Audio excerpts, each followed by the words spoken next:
ምክር ቤቱ በነበረው ጉባኤ ያስፈጻሚ መስሪያ ቤቶች የ2018 ዓ.ም 6 ወራት አፈጻጸምን አድምጦ የገመገመ ሲሆን በጥንካሬ የተመዘገቡ ጎልብተው እንዲቀጥሉ በአንጻሩ በድክመት የተስተዋሉ በቀጣይ እንዲታረም አጽንኦት ሰጥተዋል።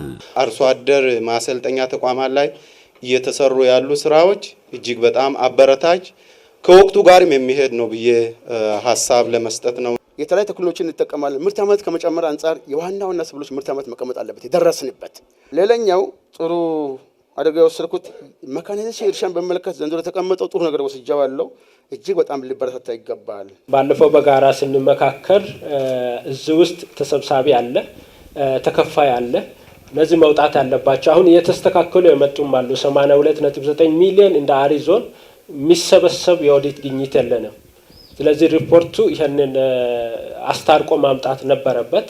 እንዳለ ቀጥታ መጥቷልና እሱ ላይ ማስተካከያ ቢደረግ በተጨባጭ ከህዝብ ተጠቃሚነት አኳያ በሁሉም ቋሚ ኮሚቴ ህዝብን ሞር የሚያማርሩ ጉዳዮች ምንድናቸው ብሎ ለይቶ አጀንዳውን ሴት ማድረግ መጀመሪያ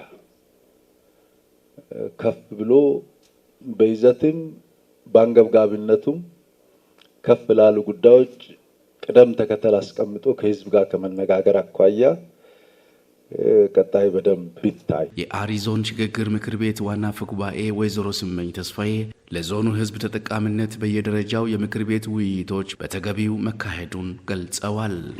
በያዝነው በጀት ዓመት በሁሉም ወረዳዎችና ከተማ አስተዳደሮች እንዲሁም ቀበሌያት ወቅቱን የጠበቀ ጉባኤ እንዲካሄድ በማድረግ የሶስቱም የመንግስት አካላት አፈጻጸም ወቅቱን የጠበቀ ግምገማ ሲካሄድ ቆይቷል።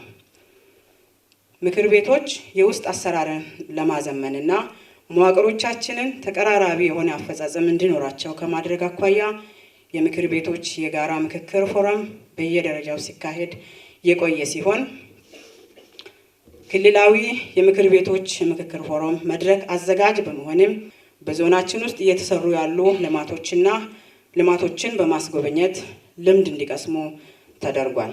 የአሪዞን ዋና አስተዳዳሪ አቶ አብርሃም አታ ከምክር ቤት አባላት በማህበራዊና ኢኮኖሚያዊ ጉዳዮች ዙሪያ ለተነሱ ጥያቄዎች ማብራሪያና ምላሽ ሰጥተዋል። የጂንካ መንገድ ፕሮጀክት በሚመለከት መንገዱ ስራ ኦልሞስት 10 ዓመት አልፎታል።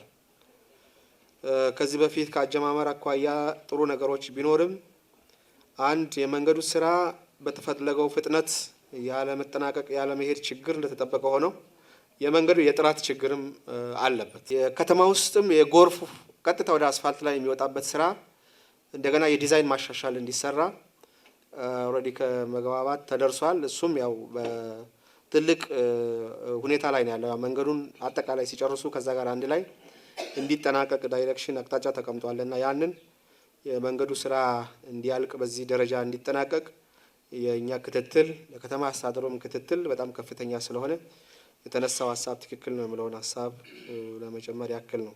የጤና ልማት አገልግሎት ዙሪያ የማህበረሰብ አቀፍ የጤና መድንን በተመለከተም ዋና አስተዳዳሪው አብራርተዋል። የጤና መድን ስራ ባለፈው ዓመት በተለይ እዚህ የተከበረው ምክር ቤት በጣም አጽንኦት ሰጥተው አቅጣጫ በተመለከተው መሰረት በተለይ ዘንድሮ የጤና መድን እንደ ዞን ወደ ኋላ ከቀረንበት ዘንድሮ ወጣ ብለናል። ጥሩ አፈጻጸም እያስመዘገብን ያለ ነው።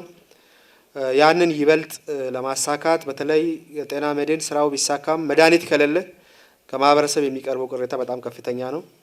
ያንን ለመሻገር ዘንድሮ ጥሩ እንቅስቃሴዎች አሉ። በጉባኤው የአሪዞን ከፍተኛ ፍርድ ቤት የ2018 ዓ.ም አፈጻጸም ቀርቦ ምክር ቤት አባላትም ገንቢ አስተያየት ሰጥተዋል።